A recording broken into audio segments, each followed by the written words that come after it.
o assunto é mais amplo, mas foca nesse tema agora. A deputada Jandira Fegali.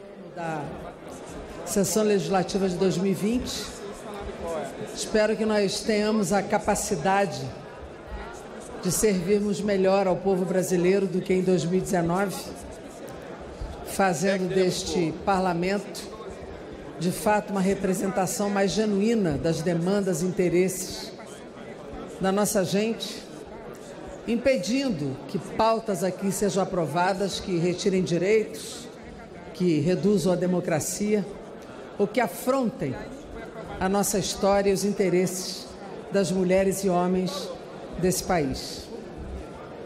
Apesar do recesso, nós acompanhamos muita coisa. Acompanhamos intervenções políticas do governo, acompanhamos a luta do povo que não parou, até porque a política não para mesmo que o parlamento interrompa as suas atividades. E pudemos ver que a expressão da essência desse governo se apresentou. E se apresentou por alguns exemplos muito marcantes. Um deles foi o pronunciamento do secretário de Cultura, Roberto Alvim, que numa péssima interpretação de Goebbels ou da representação do que significava o nazismo no mundo, pela expressão histórica do que foi o período mais terrível da Alemanha, tentou dizer a que veio para a cultura brasileira uma guerra cultural aberta, autoritária, antiliberal, antivalores da pluralidade, antiliberdade, contra os valores da diversidade, racista, preconceituosa. Estado e raça é só um. Isso era o slogan do nazismo. Roberto Alvim, destituído pela repercussão, pela pressão, inclusive, da comunidade israelita e pela repercussão absolutamente negativa dentro e fora do Brasil, mostrou a essência de uma política que, apesar da sua substituição, essa é a política do governo, que nós vamos continuar confrontando e exigindo liberdade, diversidade, liberdade de criação, de pensamento para a cultura brasileira.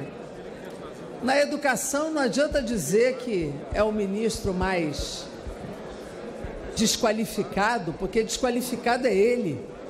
E a questão do Enem é muito grave. Aliás, ele tem que ser convocado para vir aqui explicar o que tem acontecido, para que mais uma vez nós possamos de pronto falar da sua demissão, exigir a sua demissão. Não é possível que a direção da educação brasileira tenha este comando deste ministro, que da mesma forma se soma a uma cultura do preconceito e da discriminação. A ministra Damares, ao invés de exigir que tenham políticas públicas de prevenção de doenças sexualmente transmissíveis e da gravidez precoce, prega aquilo que é ineficaz. Fala que a gente tem que votar. É criminosa essa visão de achar que pregar abstinência sexual previne alguma coisa. É lamentável tudo isso que nós estamos vendo, assistindo no Brasil.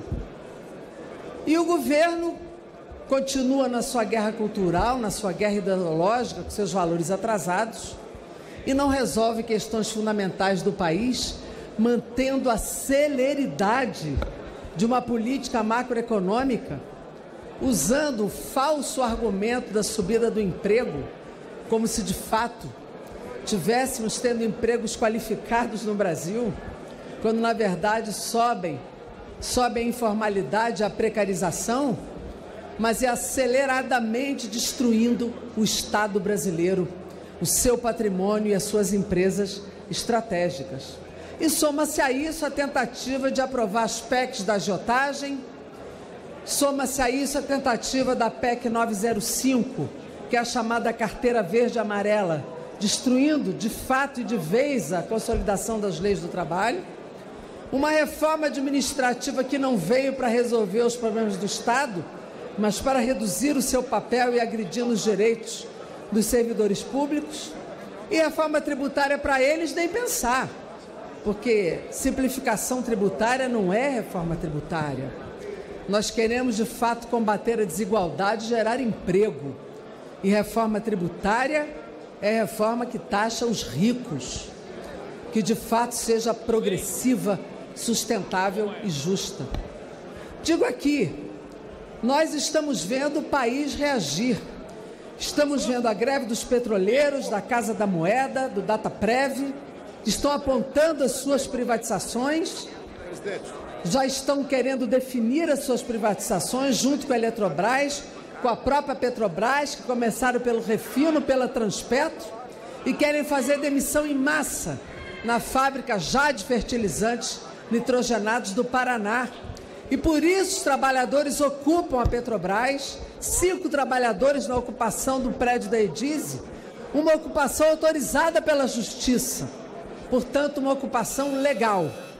E ontem, deputado Rodrigo Maia, e peço mais um tempinho para poder aqui fazer uma denúncia neste plenário, eu fui impedida como deputada federal de adentrar o prédio de uma empresa pública chamada Petrobras.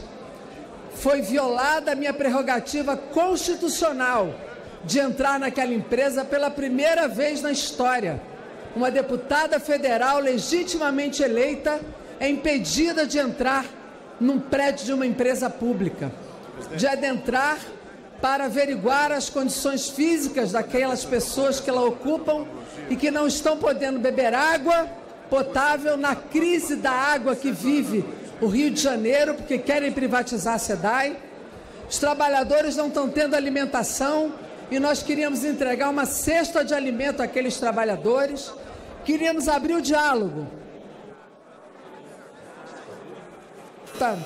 Nós queríamos, na verdade, levar alimento e água por uma ocupação autorizada pela Justiça, entrar no prédio para abrir o diálogo, condição, inclusive, para acabar a ocupação. A abertura do diálogo poderia, inclusive, terminar a greve, mas fomos impedidas. Eu fui impedida inicialmente, depois a deputada Benedita da Silva e o deputado Glauber Braga. Violados no nosso direito constitucional, nas nossas prerrogativas constitucionais como deputados federais.